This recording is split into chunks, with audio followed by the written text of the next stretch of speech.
Hey everybody, Alex here. Thanks for tuning in for a brand new episode of 2 Weeks, One Shot, a tabletop RPG variety podcast. We have arrived at episode 11 of season 2, and I'm so excited to be starting yet another brand new adventure in another brand new system. Make sure to stick around through the episode mid-break to hear more about our guest DM and a few games that we're guesting on in the near future. All right, let's get into the adventure.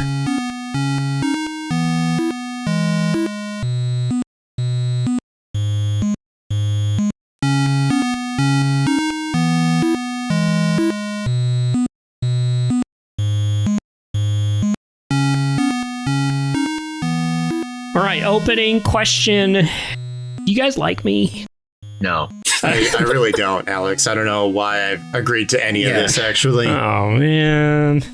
We're all quitting the show, and Mike is here to just tell you that he actually does not want to be on the episode. Okay. None of us are friends anymore, actually. So We've never been friends. Oh. I've never met any of you. actually, that's the real truth. So I've always been included on the outside of the friends thing when we do the intros, so I feel like that goes for me already. Yeah, we always say that quote unquote friends thing, but I mean, like, let's be serious. We don't even know each other. I don't even know what any of your mothers look like.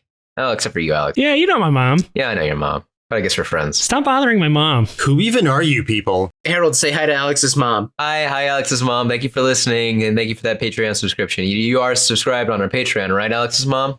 Right, Alex's mom? Yeah, she's all 6 of our patrons, actually. You're supporting your son's endeavors and the endeavors of those other guys that he happens to kind of know. Just got to make 6 different accounts. Yeah. Gracias, mommy. Okay, assuming you had to make a choice. All right, this is required. Mm-hmm. What part of you would you make robotic? Alex, Ground rule. Okay. Don't come out here and be like, my pee-pee or something. Like, no, I was going to say, what? Alex, are you expecting me to pull out that like Deus Ex Human Revolution like edit of unleashing my cyber dog on the streets of Detroit? The one that you send me every day over Discord? Yeah, the one that is like my wallpaper on my phone, and it's my desktop background, and I have a print in my house behind me. Yeah, it looks like it was put together by a serial killer. He's got it tattooed on his body, in fact. So Brian, I don't want you to pull anything out in the context of this or anything. In the streets of Detroit or anywhere else. Look, you can't have anything in Detroit. Yeah, especially a cyber dog. no one in Detroit can have nice things. So You know what? I have a very unique answer to this question here. Go, Harold. I think I would like a robotic Cybertronic belly button. Ooh, what would Right? What would Cyberbelly do? Cyber belly button. Because one, belly button at the moment, totally useless. It's just like a relic from times past, right? It doesn't do anything. It just collects lint. Right. Yeah. But a Cybertronic belly button, now you have a USB port. Ooh. it's like a jack. Yeah. Right. And you have HDMI cable right into Exactly. You get to you can just like take your umbilical USB-C and just like jack into anything you want, and like it's just free space. It's not doing anything. Harold, this is nothing new, but everything you're saying raises more questions than answers. The U in USB stands for umbilical. First off, why are you describing a belly button as a relic of ages past? That's not. Well, I know that they don't like really. They're not like. It's not like they once had a function and now they don't. Yeah, what are you doing with yours, Brian? No, it's from the time before, from your life before this world, when you were okay. when you lived in another land that used to be. All right, so that's an answer. Second question. It was technically your mouth once, I mean, that's where your food came through that space. What benefit do I gain? Sell me on this, Harold. What do I get Yeah, sure. when I plug a USB or an HDMI cable into my cybernetic belly button? Well, that depends on what you're plugging in, of course. What am I getting out of that? Like, what's happening? Yeah, Harold, can I take this one? Sure, yeah, please. Yeah, imagine. Okay, look, you walk into the party to the club, right? And you're like, you do the club. That's how the cool kids say it. You walk into that, and suddenly, right, you're like, oh man, I have this really cool YouTube video I'd love to show everybody, but you don't got your phone because it's the future. Way, You don't got your phone on you. You are the phone, Brian. Yep. That's why. And you get out your umbilical HDMI cable and you boop into the USB hole. Into the TV. So is my cybernetic belly button also connected to the internet, or is there a secondary component to this that I have to get? Oh no, you get an adapter, and then that creates 2 more belly buttons, Right. and then one belly button connects to the Ethernet port, and the other one, the HDMI cable. It's the old like 3-prong. This is starting to sound more cumbersome than remembering my phone. No. No, it's belly button by Apple. Yeah. Obviously. You got to have the dongle to connect to the belly button to connect to the TV. You can get a belly button LAN party. A belly button LAN party. Yeah. This is sounding like the hair sex from Avatar now. I don't know about all this. This is the ultimate pitch for it, right? Your adapter is actually 3-port. One is for the internet, one is for input, and one is for output, because that you keep on calling it an umbilical like cable, because what actually happens is you pull that one out and it comes out in a strand, so that way you can reach the ports that you need to reach. So that way, you can kind of, I don't know, you plug yourself into like a PA system, and then you're good to go.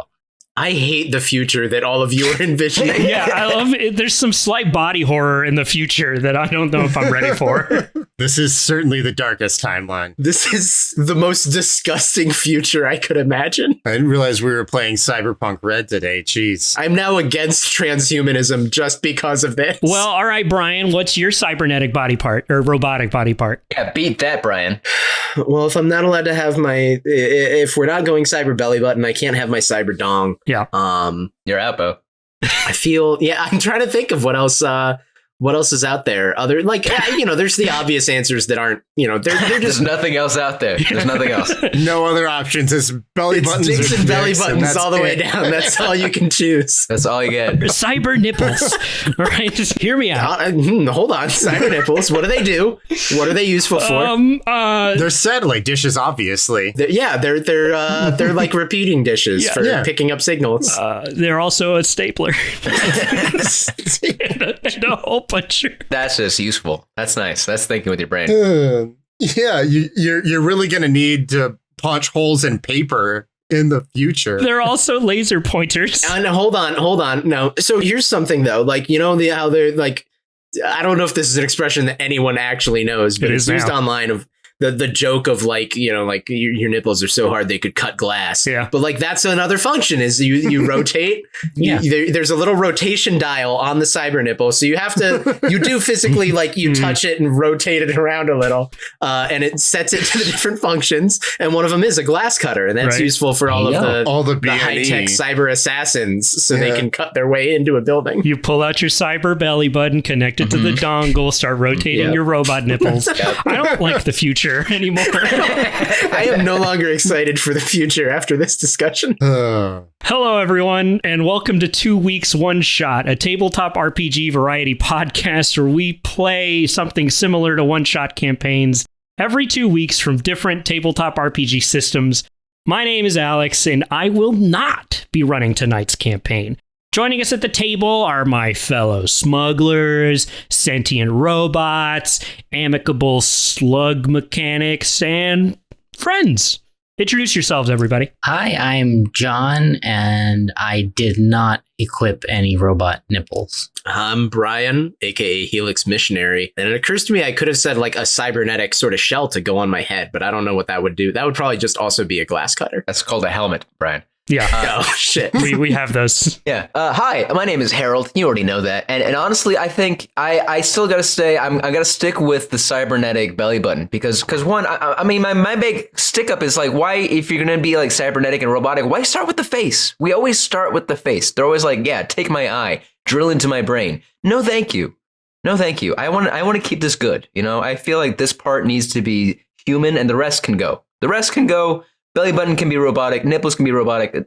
Just leave the face. And tonight's guest DM, Mike from 19 Hits the Dragon. Hello. Hi, this is Mike from 19 Hits the Dragon, as Alex just said, and now I'm repeating, not at all awkwardly. Hello, everyone. Thanks for having me on. We're so happy to have you here. Yeah. Yeah, I'm excited. It's nice to offload the responsibility of DMing onto an unwitting victim. I mean, guest. Thanks for doing it. No, it's fine. I've got the stockpile of cybernetic nipples for everybody. I'll be handing them out throughout the game. So I'm glad you prepared for this discussion that immediately veered into body horror and just awful ideas. For those joining us who are new to tabletop RPGs, a one-shot campaign is an adventure you play with a group of quote-unquote friends that begins and ends all in one sitting. Tonight's campaign will be played in Bryte, a game made exclusively for Roll20. Yes, that's right, we're venturing back onto Roll20 this adventure, but this time we'll be better about actually uploading the visuals to our social media, so you'll actually know what we're looking at, instead of us just yelling that there's a Ferengi on the screen or something, So, Mike, why don't you go ahead and tell us a little bit about the setting of Bryte? Yeah, absolutely. So Bryte is a sci-fi, more space fantasy role-playing game. It takes place in the galaxy of Olaxis, which is a galaxy in crisis. The galaxy is currently being slowly engulfed by the burn, a red-orange phenomena miasma that has encircled the galaxy and is slowly consuming it, devouring it bit by bit. As the burn continues to grow and Olaxis shrinks, the galaxy's inhabitants continue to vie for power, resources, places to live, and an even scarcer commodity than all of the others, hope. Oh, so that's the burn. What's the Bryte? That's us, Brian. You're the Bryte. Great question, Brian. Actually, Brytes are in this game or in this setting, they're kind of a period of time, right? So we might say like the century or the eon or era or whatever. Within the world of Bryte, there are Brytes. Okay. So the time that we are living in currently in Olaxis is the burn Bryte, because the burn has appeared. There were other Brytes, the war Bryte, in which the entire galaxy was kind of at war with itself. The silent Bryte, I think, is what it's called, before space travel was really invented to get, across the galaxy. So there were several other Brytes before the burn Bryte, potentially the final Bryte for Olaxis. Who knows? All right, well, my fellow spacefarers, it's time to power up our ship's magical intelligence, and let's get ready, steady, roll.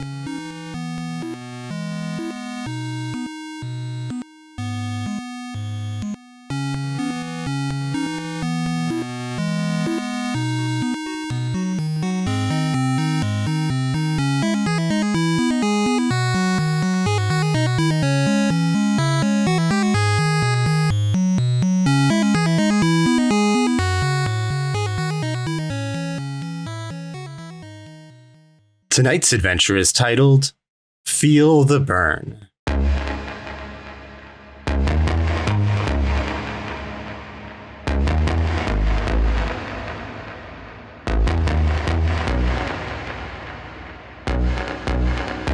We'll begin with a booming pan shot as the camera of our minds pans across a space station made out of the corpse of an ancient, long-dead omniscient, an ancient being from many, many eons ago that existed at the beginning of the galaxy of Olaxis.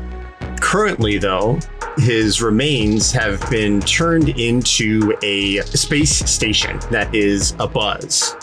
The space station sort of floats close to the edge of the galaxy in what is called the Ghost Belt. The space station's name is Golgi the Magnificent, named after the Omniscient. For our listeners who maybe want a bit of a frame of reference, if you think of Nowhere from the Guardians of the Galaxy movie, very similar in theme there. But we find our crew huddled around a table in a dive bar somewhere in the midst of Golgi the Magnificent. Guys, tell me, who was it that knew the location of this bar that brought the rest of the crew along? Well, I might say, with my streetwise skill, not being amazing, but being somewhat there, good old Jerry Slugs. Jerry is the guy Slugs. who knew about not the guy, the slug who There knew you go. about this particular dive bar located on Great. Golgi the Magnificent. Yeah, Jerry, what's the name of this bar? Ooh, name of the bar is called Golgi's Hangnail. Golgi's Hangnail. Love it. All right, so y'all are hanging out in Golgi's Hangnail. It is, you're on a space station, but it does orbit a star, and it's probably nighttime-ish where y'all are at. So, neon signs kind of illuminating the bar, small little pools of light hanging under or around certain tables. Y'all are just kind of hanging out, having a drink here, having a good time. So I want everyone to let's go around the table and tell me what you're drinking. I will go first. Phil. We're Phil, and Phil is drinking a nice little bit of space pop. Very bubbly. So Phil says pop in space. He didn't say soda. He doesn't say Space soft drink. It's a space pop. No, it's space. The brand is Space Pop. Oh, okay. I imagine it kind of pops like pop rocks in your mouth. What's the tagline for the brand? What's their motto? What's their jingle? What's the tagline?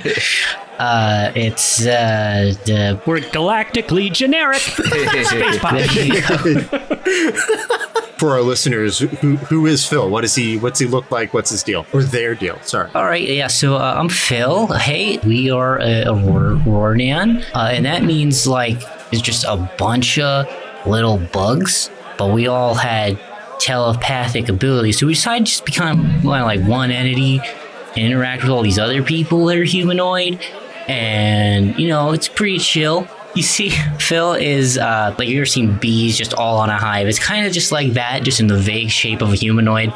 When he walks, there's normally 2 legs, but sometimes it's 3, sometimes it's globular, sometimes it's 6. Who knows?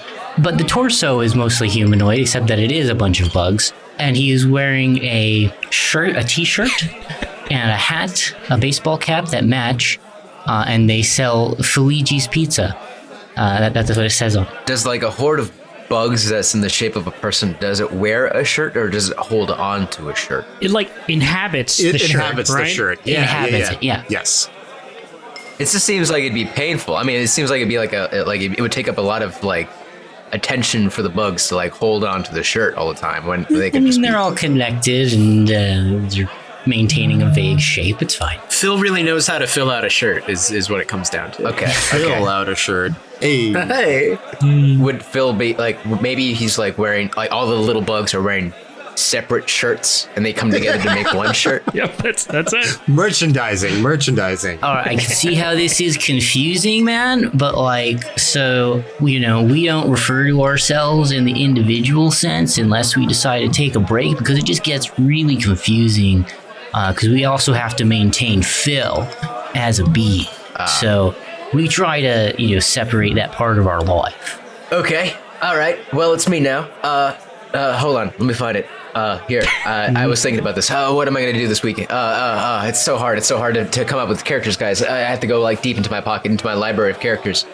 It's gotta be British. It's British again. Hey, it's another British week. Oh, jeez. Oh, no crap. We hate the British weeks. Oh, no.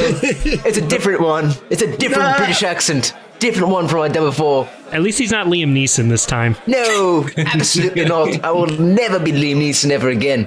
This time I'm more of a fast-talking, street-type, Idris Elba-looking, sexy man. That's right. I'm Tank. That's right. Tank, the cat-like Eno from the planet. It doesn't really matter. He's from a planet. Most of us are. It's a nice planet. Sure. He's using Russell Brand's accent. Right. Yeah, he's a nice man. He's a good chap. He's a good bloke. He's got a cybernetic belly button. He's a good man. A really good man. What about his nipples? Are his nipples cybernetic? They're totally fine. He's got 8 of them, but don't worry about it. Ooh. He is a cat person, so He's a cat man. He's a giant cat man, of course. You know, they're not pronounced. They're not for, you know, they don't have any use, of course. Like any good masculine animal, they're not there to be used, of course. But they're there. They're there. They're there. They're there. only there for appearance. 8 of them would be really expensive to replace with cybernetics too. Absolutely. Absolutely. Absolutely. Yes. Good take. Yes, he's a bit of a poor man, but you know, he's had a hard life. He's gone through quite a few things, but you know, he's happy to be here at this wonderful table, at this giant corpse of a space station, hanging out with his multi-billion friends that is Phil. What's Gert Tank drinking? Good Tank. You know, Good Tank is probably just like me. He's not drinking. He's probably taking little sippy puffs from his sippy puffy cybernetic space pipe full of sweet space pineapple smush.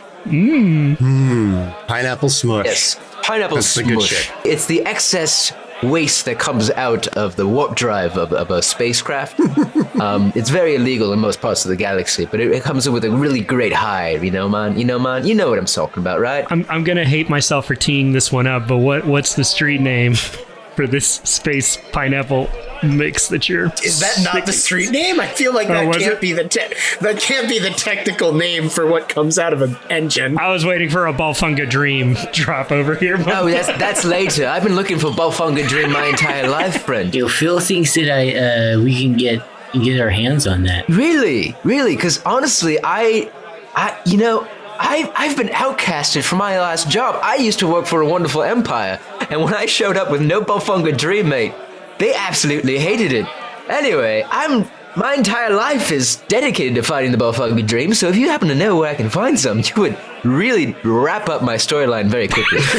I feel that I need to remind you both that both this pineapple smush and Balfunga Dream, should we ever find it, are likely considered classified substances, and therefore are illicit substances that should not be consumed by citizens. Well, that's why we're out here at the edge of the galaxy, mate. So we can do illegal things with illegal people. Oh, I forgot. This is all coming from Triage 9, who is a peacecraft, which means that he, ironically, was built for war, but he doesn't do that anymore, and that's why they call themselves peacecraft now. Sure.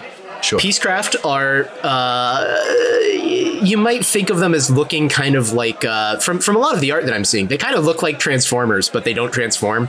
They're just like big mechanical people. Nobody's perfect. Yeah. And by big, I mean that Triage 9 is about 20 feet tall. Damn. So hopefully this bar has a really big ceiling for a dive bar, or he's just like sort of sitting and hunched over and like knees tucked up, arms around his legs, next to the table. Oh, it's definitely a combination of the two. Like you are hunched over this tiny table that your friends are inhabiting. Yeah. And then there's enough space here because it's made out of an ancient omniscient, and there are probably other peacecraft that come through the Golgi the Magnificent as well. Oh, so yeah, they make I'm space for the larger folks for sure. Cups are tiny, though. He's sort of curled up to be more like eye level with his friends, because Triage 9 is far and away the largest member of the party, I believe. Oh, he a big boy. And he is there. And he is not drinking, because drinking, even the slightest amount of alcohol, can impair your faculties. You know, as soon as you start to really ingest anything like that, you know, even one drink, your blood alcohol content is going to increase from 0. It can start to, you know, really impair some of your abilities. And also, he is a peacecraft, and I don't think they eat or drink anything. I was about to ask, do you have blood? Probably not. He maybe is having a can of like mechanical oil or. They're also big robot people. Yeah. You shouldn't be a giant robot that bleeds, though. I kind of like that idea. But he has been reminding everyone else of the fact that if you imbibe even a small amount of alcohol, you know, you really.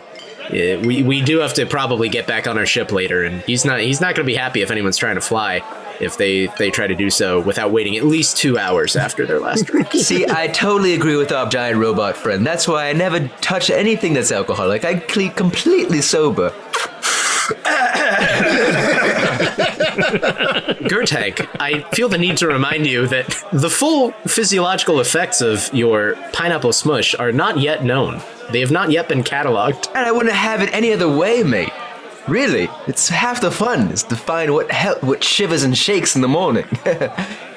Yeah, I wouldn't say you gotta worry about it too much. I mean, right? He's just some exhaust, and I don't really know if Phil over here can get drunk. I don't know if it gets. Do you get drunk on an individual level, Philip? You see that Phil is drinking. The cup is on the table of soda, and it is slowly disappearing. But it's just like his hand is in it with bugs. And that's how he is consuming it? I guess that answers my question. But it just it raises so many more. But anyway, yeah, I'm Jerry Slugs. I'm a Z-Voy, which is I'm a slug. I'm a slug. That's the short and long of it. I'm a white slug. I'm wearing a cool jacket, and I'm wearing some sunglasses because why not? Why not? A lot of stars in space. And I think I'm the ship's repairman or mechanic or some shit. Oh, and I guess instead of drinking anything, he's actually just eating the plastic cups that they give you the drinks in.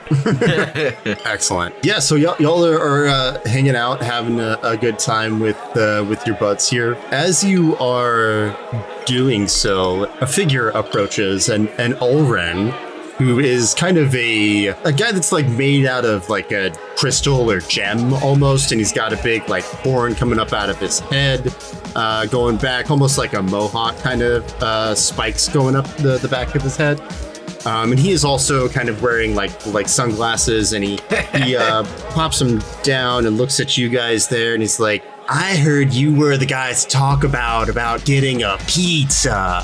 Oh yeah, I think that's your guy, the bugs over here, Philip. Oh yeah, you want a pizza, dude? Like, I do that. Yes, very special pizza with some special ingredients, if you know what I'm saying. And he kind of gives you a big wink. Oh shit, I think he's asking for pineapple, Phil. Oh, he might be speaking to me, actually. I have a specialty menu for certain people. And some bugs reach out to triage and like go inside of him and come out with like a little pamphlet and hands it to him with a list of other off the table offerings. He's like, do you mind if I join you at your table, folks? Feel free. Wait, so are you keeping things inside of Brian's character? That's awesome. Yeah, including at least several individual bugs. Okay. I have storage capacity for up to 4 of you regular-sized humanoids, including additional cargo space. Damn. All right. Then triage, you're carrying all my shit. I'm unloading. I already am, Gertex. I don't know why you say this as though I'm not already carrying your things for you. Well, damn. All right.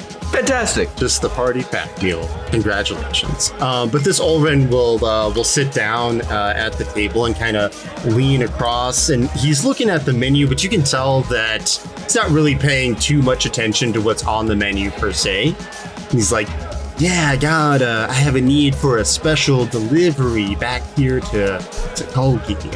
Phil, I believe this gentleman is requesting us to acquire some rare and possibly illegal goods. Oh, right. Well, if you don't see, something you like there, feel free. We do custom orders. Ooh, that's really, really good to hear, guys. I actually have a very special request from, it's gonna be a little bit of a trip for you all.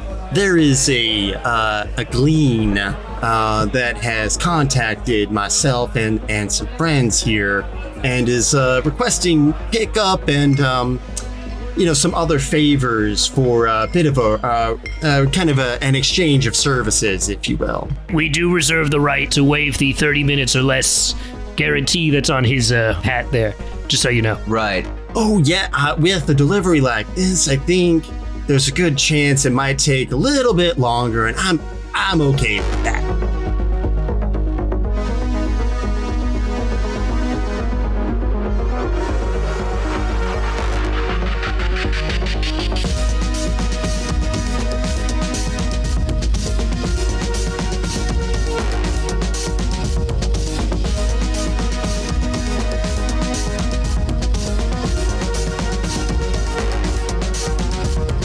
Wait, so are we delivering pizza or not delivering pizza.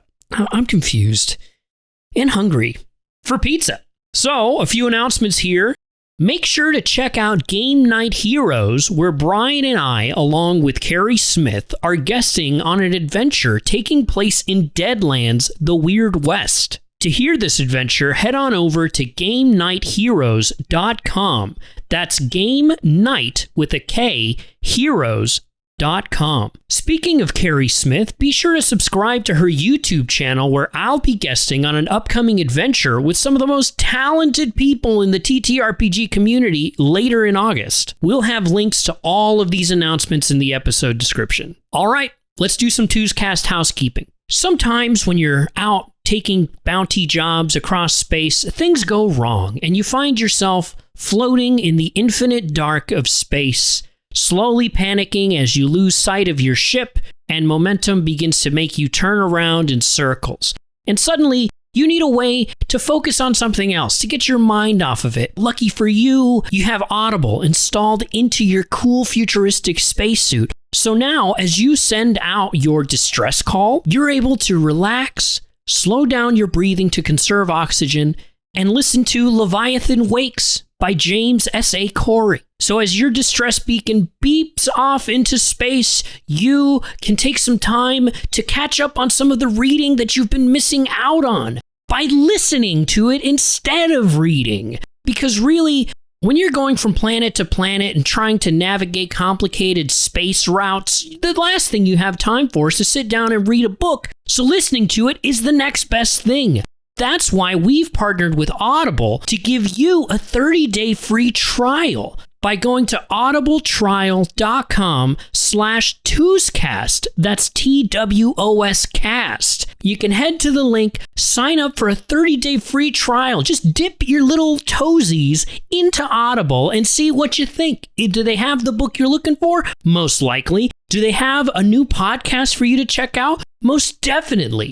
So go ahead and visit audibletrial.com/Twoscast. That's TWOS cast. It's a great way to support the show, and it's a great way to get through that long-ass reading list that you've been ignoring for a while. That's audibletrial.com/Twoscast. TWOS cast.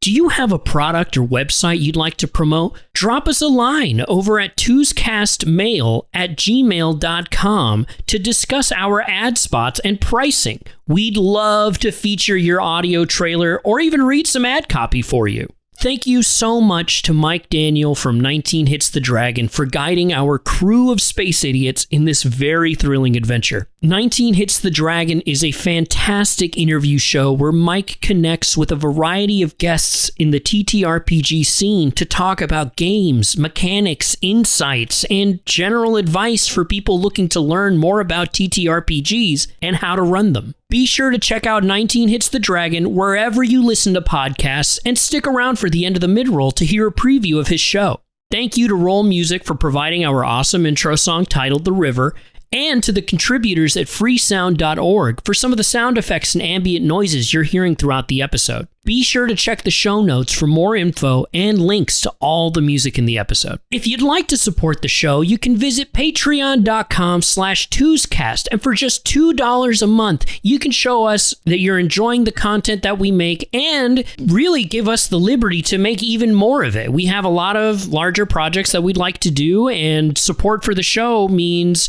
we have more breathing room to go ahead and work on those projects. Either way, we're going to keep making this show and Twos Talks and whatever dumb thing we make later. So we're happy to have you here regardless. And if you want to support us, please go ahead and do so. To hear the show, head over to Spotify, Apple Podcasts, Podbean, Google Podcasts, and YouTube. If you're listening on Spotify or Podbean, or even checking it out on YouTube, make sure to subscribe and follow us to be notified when episodes come out. And while you're at it, go ahead and rate our podcast on Spotify, or leave us a review on Apple Podcasts, or like the video on YouTube and leave a comment. We don't advertise the show at all right now. So positive ratings and word of mouth are our most powerful tools to help the show grow. Any and all support, greatly appreciated. Okay, next Tuesday, August 23, there will definitely be a new episode of Twos Talks. Probably.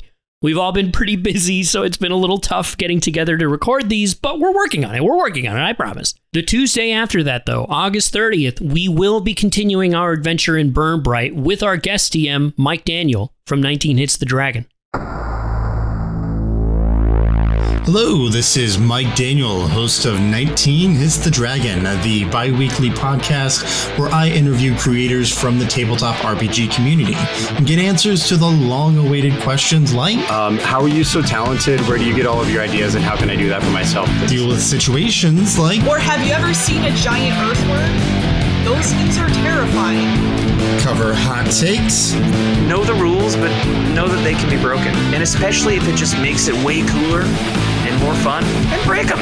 And of course, highest level of professionalism here on 19 Hits the Dragon, as always. so just search 19 Hits the Dragon on your podcast platform of choice and then go out and tell 19 of your closest friends, and we'll see y'all there. Bye-bye.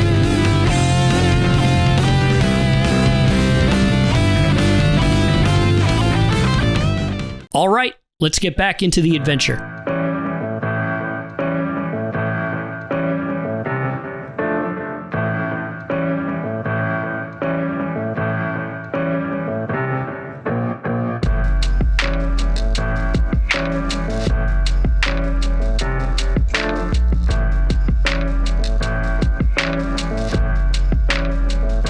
Sure.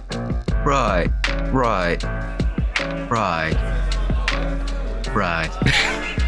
Yeah, there's a glean by the name of Tigora hanging out on in the planet Sucat, and Sucat. Sucat with a P. Oh. Soup cap. Supat. Cap. Soup cat. Sucat. Sucat. Supat. Sucat. Supat. Cap. Supak. Cap. Supak.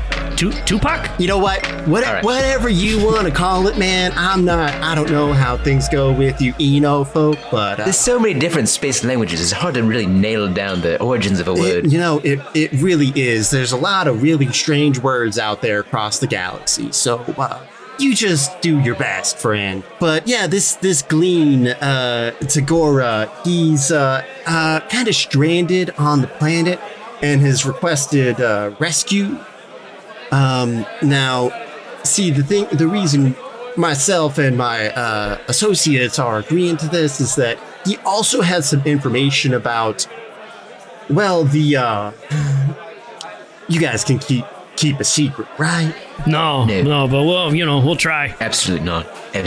Oh, I would really appreciate it if you did. The remains of actually, and he looks over to Triage. He says, of another peacecraft, actually, by the name of Optum Primus. That sounds so referential. I don't know why. Yeah, it's like slightly trademarked and copyrighted, but not. It's legally distinct from anything that might be legally trademarked. Okay, We've dealt in this realm before. Yeah, continue. Okay. I was going to comment on your apparent assumption that I knew the other peacecraft you were talking about, simply because I am also a peacecraft. Right. But everyone knows about Optum Primus, so that's okay. Should we discuss the space racism that's here in the room? And seems like it's becoming an issue. Anyway, continue. It is true. Earlier, this gentleman did refer to you as Eno. I wasn't suggesting that you knew each other just because you were both peacecrafts, but rather that this one's, pretty famous, yeah? Yes, that's why I'm not currently offended. But you'll find a reason, don't worry.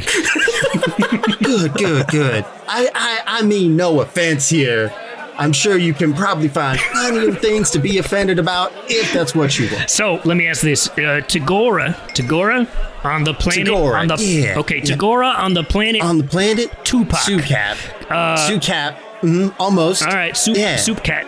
Are they the pizza? Are they in the pizza? Are we making them into pizza? Or? Well, so really, the pizza's just kind of front, if you will. No shit. Wait, don't let Triage 9 hear you. What's really important here is to bring back the remains of Optum Primus to us here at Golgi the Magnificent.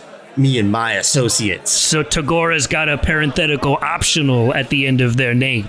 Yeah, well, he is the one who knows where these remains are, and no one else does. So he's requested a pickup from this planet that he's stranded on that's maybe heading towards the burn. I feel that our pizza delivery metaphor is starting to be stretched thin. No, it's fine. It's fine. Seems like an extra large order. Are you saying the pizza's metaphorical or all pizza's metaphorical? Ooh, that's a good question. Just this one. Oh. So wait, do we want Tagora to with extra pepperonis? Extra burnt I'm not pepperonis? quite sure what you mean by that, but sure. All right. He doesn't need to be extra crispy, anything like that. Extra pepperoni. You know, I'm sure he would be happy to make it back in one piece. Gotcha. Light pepperoni. What's really important to me and my constituents is that you pick him up and get to Optum Primus and then get back here with Optum Primus's remains. Okay, we'll pick up Optum Primus. Tagora will only have some pepperonis. Do you want any dipping sauce? Ranch? You know, you always have to ask the ranch. You have to ask for the ranch because Yeah, ask for even the if you ranch. don't ask for it, they might bring it, and if you do ask for it, they might forget it. It's terrible. Absolutely terrible. Personally, really a big fan of the garlic butter, but that's just me thing. All right, we got you, dog. Wink, wink, nudge, nudge. So, with this type of delivery, like, what's the tip? Ooh, that's a good one. Yeah, what's the tip? Forget to ask about money, don't we? We never get paid for any of our campaigns. Last time we did a delivery, Phil told me that the tip was the friendship we made along the way. He also said this about the pizza. I don't think either of those things are true. Man, you just don't get it, man. Well, there's certainly the delivery quite lucrative for you all. I think, let's say 20,000 Argent for you all. Holy shit. I could finally pay off my student loans with that kind of dough. Yeah, I'm in. We're in. I'm in. I don't know about these jokers. I'm in. Yeah, seems like a good plan. We can make some deliveries along the way if such opportunities present themselves. Well, as I find that my character motivations are neither here nor there, I feel I must just go along with the story. Well said. Well spoken. Triage, how about you? You coming along for a purpose, or you just along for the narrative? I feel that it may be a mixture of both. Right on. All right. Hands in the middle. 1, 2, 3. Space Jesus. 1, 2, 3. Space Jesus. No one did it. I feel weird now. How giant is the 20-foot robot's hands? Does he have hands? Is it hands that he has? Yeah, no, he has hands, and they are probably appropriately sized for being 20 feet tall. So, like, It's like the size of like your torso. probably half the size of the table we're sitting at or something. Yeah. So, like, this is the reason why Triage does not go in for the 1, 2, 3 Jesus, because he doesn't want to hurt. He doesn't want to hurt It anyone. was Space Jesus, by the way. Space but, I'll Jesus. forgive My you. apologies. Legally and intellectually distinct from Earth Jesus. Yeah. I think we're in. I think we're gonna deliver the pizza. Wink, wink, nudge, nudge. Wink. I believe he says those out loud because being a slug, he has trouble actually performing those gestures. I don't actually have eyelids. Yeah, I don't have eyelids or eyebrows. Does he have hands? Of course I have hands. How do you think I do finger guns? Pew pew. Well, I'm glad we could all do business together. That's certain. Yeah.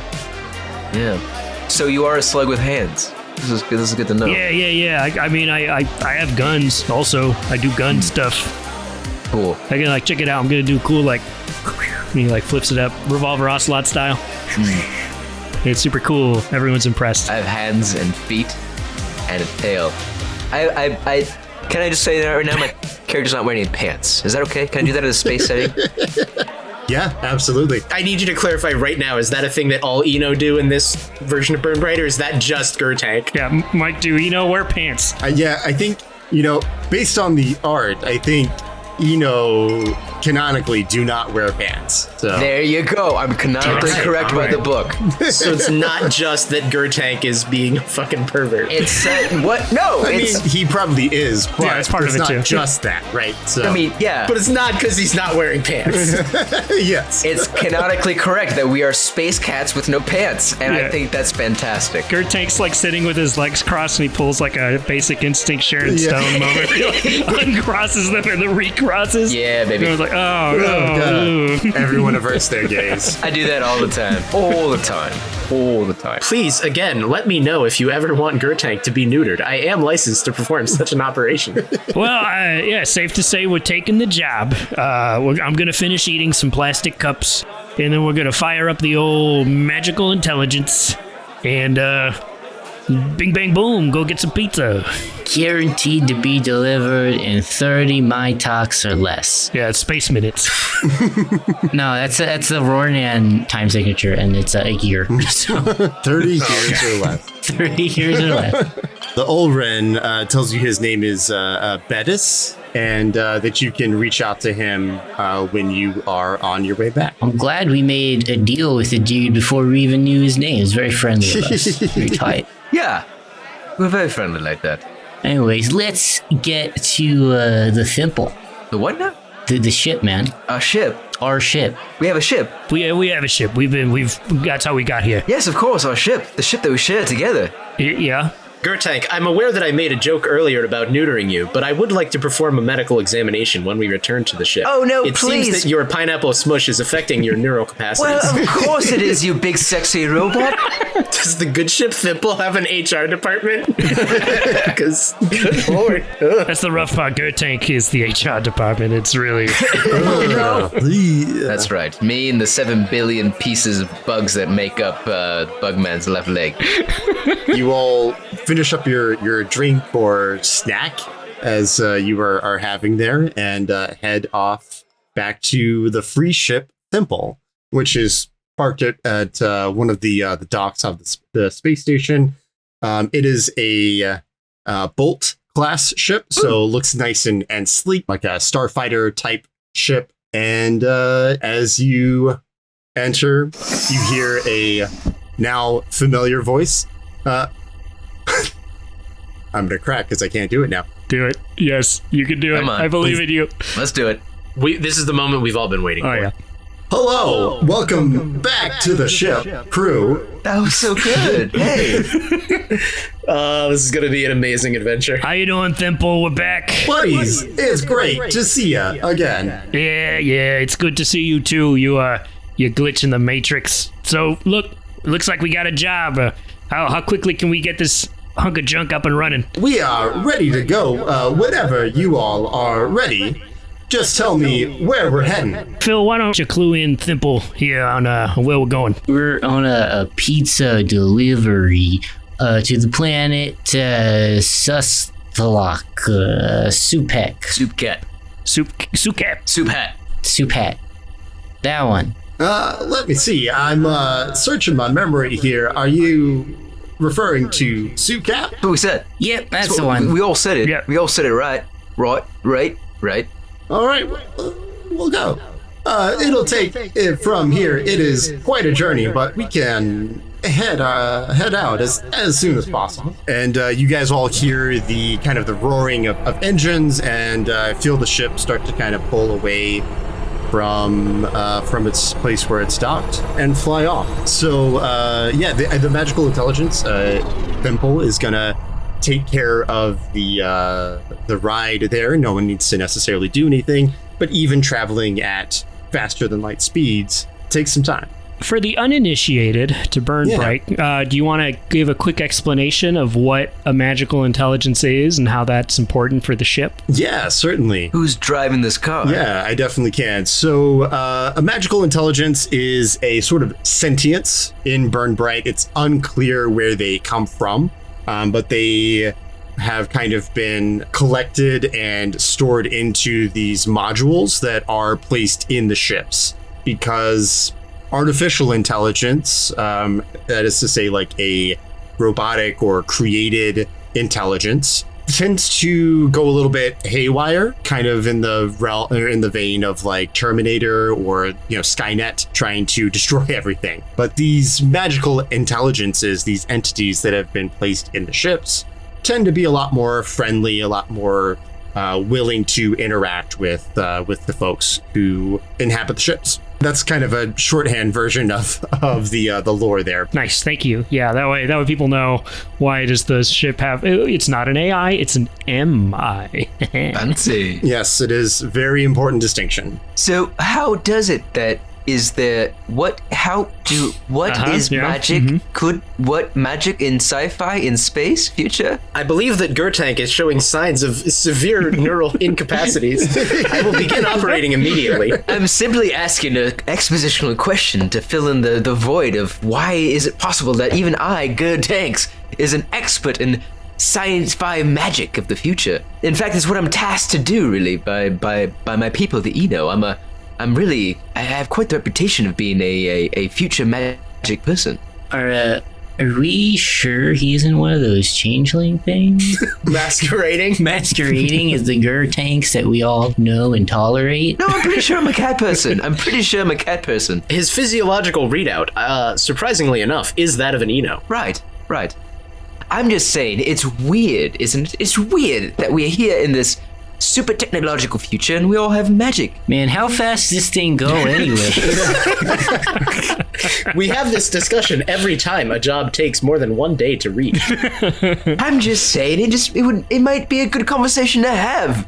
Shouldn't we be interested in the world we live in? Shouldn't we talk about it? Well, if science advances far enough, it might seem like magic. Exactly. But also there actually is magic, and that fuels the science. Yeah. See, that's what I'm saying. It's complicated. Yeah, it is very complicated. They are very closely intertwined in the galaxy of Olaxis, science and magic. Somebody should give me maybe a knowledge check about SUCAP. And let's say it's probably going to be like a complexity of 3. So who's interested in trying to know some things? I have a D6. I would. I have a D6 as well. I have a D8. Harold's a little better. Yeah, that's right. You have to rely on Gurtank. Do we want him to know stuff? Okay, Mr. Magical Philosopher, how about you fill us in on where we're going? Let's immediately start metagaming. So I think this is definitely going to be a mental skill, but within the world of Burn Bryte, you can kind of use any skill that you want to make any sort of check. You just kind of have to justify how you're using that skill to make that check, right? So Sure. who would be interested in looking up some stuff about SUCAP, where you all are heading? I would, as the smuggling pizza man, bug man. Okay. There you go. Yeah. What type of skill would you want to use? For the flavor of it, I'll use my skullduggery, being that I know the different kind of lanes to go, because it's the same as my knowledge anyways. This is a complexity 3, so you're going to roll 3 dice, 3 of whatever size dice you have for your skullduggery. As long as you don't roll 2 of any number, then you will succeed on this check. So go ahead and roll. Cool. All right. We got no doubles. Nice. Yeah. Good for you. So because of your time as a smuggler recently and kind of learning the layout and kind of the ins and outs of those things that are maybe forbidden or kind of talked about in secret, SUCAP, is a place that people get sent to die. Oh, damn. It is a planet in a system on the edge of the burn, and basically people will drop off their political prisoners there, and then they'll never be seen again. SUCAP is heading directly towards the burn, and within its own year cycle around its star, it will reach the burn and evaporate. See, Harold, I told you it was like South Texas. Yeah, okay, I totally understand. Yeah. Very much. It's like Australia. It's Australia in space. That's kind of the gist of what you are able to recall right away, Phil, is that it's sort of a place for political prisoners. It's a jungle planet, but there's not much like civilization there, or there hadn't been previously. Generally, people, like, when they get dropped off, they're just kind of like people or organizations, over guilds and such will kind of zoom by and jettison people out in like an escape pod, essentially, that will crash land on the planet, and then they're kind of there on their own to figure things out. So that's about what you know. Sounds like a really good time. Phil relays that to everyone. Yeah, I mean, like, nobody's ever ordered a pizza there, so I don't know if they have phones. It's a good point, man. If they don't have phones, how are they going to order pizza? Yeah, right. No one ever thinks about these things. Or maybe I should just advertise more. Let me print out some flyers before we get there. You know what? A giant orbiting billboard, I think, is... I've seen it on other planets. They can be very tasteful if you do it right. Yeah. And missile deterrents, if you do that right also. Right. It blocks out the sun for continents for days at a time, but still. That's true. Is anyone doing anything else on your trip to Sukap here? Should we talk about what our kind of roles are while we're on the ship, right? What each of us do on the ship? Sure, yeah. We have jobs, right? And none of us are driving, right? The ship drives itself. Or is there a pilot? This is a Tesla in space. The ship drives itself. Certainly there could be instances where a pilot is required for quick or deft maneuvering. Certainly. Since Phil is he's a pizza guy, he does actually deliver pizza, but he also delivers the spicy deluxe, which is just like a crate of grenades. So he smuggles stuff for people, does weapons.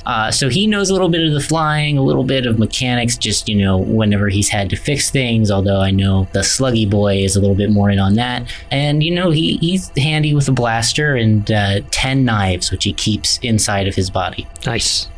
Right. I guess underneath your t-shirt, probably. Yeah, it's just there. It fills entire inventories. He doesn't wear anything but the shirt and the hat. So everything is just inside of the massive bugs, and he produces it when necessary. Or inside Triage 9. Right. Well, yeah, some stuff is in there. That's where he keeps all the coupons and the flyers. Yes. Triage 9 really is like a walking filing cabinet and storage bin. Actually, that's where he is right now. Phil melted into Triage 9 because he installed a printer there. Yeah. So he's printing out some coupons. So Triage 9 is walking around the ship, and you can hear the chittering of bugs and also the of flyers being printed off coming from inside of his cockpit. I'm running out of ink. Oh, he's a laser jet. I didn't realize. Yeah. The CN cartridge is low. I can no longer print. Phil, we are going to need to stop for more toner. Yes. Peacecraft of the Laserjet Peacecraft. For that matter, though, as Triage 9 is going around doing his stuff, as has already been alluded to, Triage 9 more than anything is sort of the medical officer on the ship. While everyone is in good health and hanging out, he doesn't necessarily have too much to do other than, just sort of, he tries to do regular checkups. He makes sure that everyone's taking their multivitamins and getting proper nutrition from, presumably we have the ubiquitous sci-fi soy paste or something that everyone eats. Delicious. Lovely paste. Yeah, gotta love it. When he's not doing that, though, he also is sort of helping out with the ship wherever things need to be done.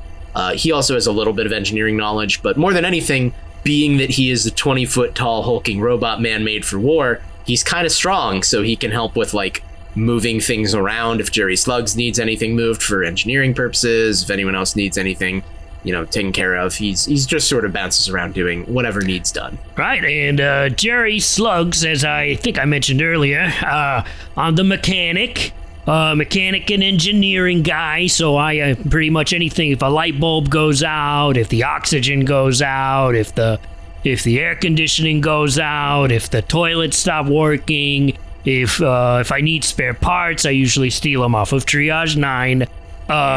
If the magical intelligence doesn't know what it's doing, I usually know what it's doing. And let's be real, it usually doesn't know what it's doing. So, you guys are lucky to have me on board to fix anything that might go a little haywire, because this thing's, not to say that we've kept the ship together with scotch tape and bubble gum, but it's kept together with scotch tape and bubblegum. Jerry, my secondary left forearm actuator is currently holding up your bunk. Yes, and the tertiary one is currently working the pump for the bathroom. So we'll get that back over to you after.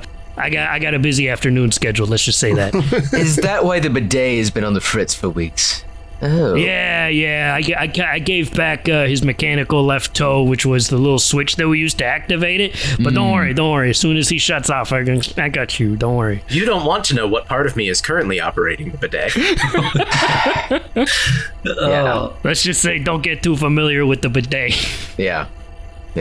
More than meets the eye, eh, Brian? More than meets the eye. I said I didn't want Brian to whip anything out. And For all of you and the listeners, all I said was you don't want to know. Whatever you thought of is your own dirty, dirty, awful minds going wherever you want it to go. Stop sexualizing my robot. Get out of the gutter. Stop making terrible things about my robot, man. Look, using the bidet is the start of a slash fic. All right, I just say no more. Well, Gertank, of course, has the most important job on the ship.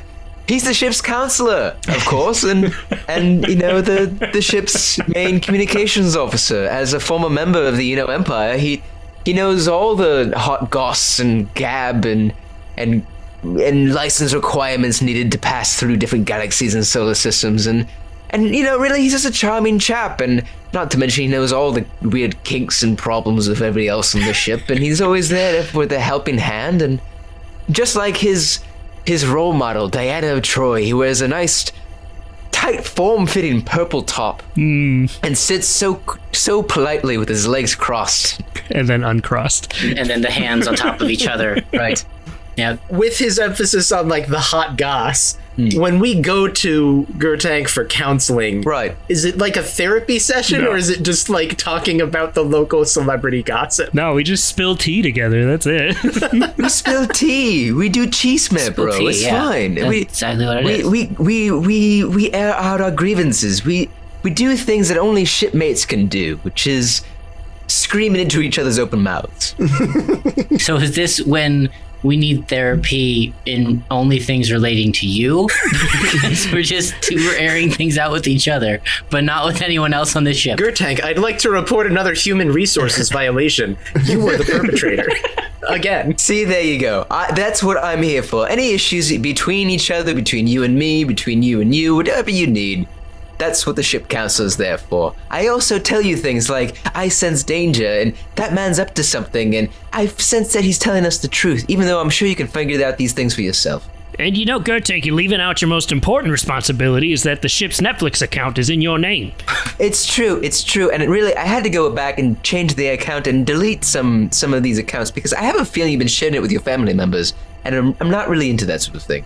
You're ruining the algorithm. Speaking of HR issues, I feel like you keep logging out of the TV after you use it, and then I come in and I want to use it, but then I gotta find you to use the password, and it's getting really cumbersome. It does start to feel like it's more of a psychological power play than a reference on your part towards proper logging out. Right? And then you go into my profile and you recommend a bunch of stuff. Look, I don't want to watch Leaf House. I don't like Korean drama. It's just not my thing. Well, one there, Jerry, it's the future after all, and you need to get with it. And two, I don't enjoy the fact that you don't use my two-factor authentication, and I have to constantly go through and change the passwords because you've given out our information to some seedy Peacecraft website where you're looking at naughty pictures, and I just don't appreciate you disrespecting the resources that I bring onto this ship. It's fair. I did give out the password to Beppis before we left, so... if you see something come up, it's probably him. I'm glad we had this conversation, and this is what the Spacecraft Council is for, and I'm glad we're here for each other. Now come here and hug me, you slimy man. No, I don't want to. Oh, God. Ew. Oh. Gertank wraps one of his legs around your back. No. In the Enos fashion, in the Eno way of hugging. Enos hug with their legs. It's Gonna flatten to the floor and slither away. Jerry, you're just in time to watch the latest episodes of The Real Housewives of the Valby System. Oh, that's my jam. Put it on. I love this campaign. It's just us hanging out on this ship. This is it, guys. Yeah. This is part 1 and part 2 of what this campaign will be. yeah, this is all that Burn Bright's gonna be. This is great. God. Simple margaritas for everybody. There you go.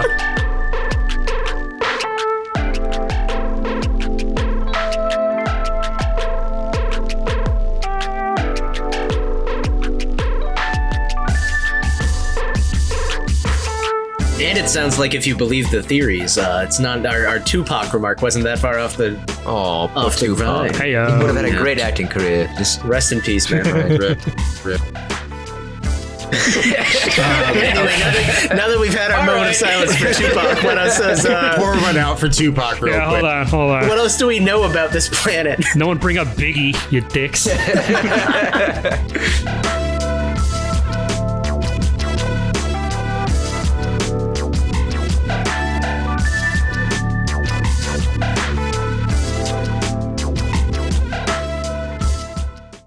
want to be circumcised by that thing.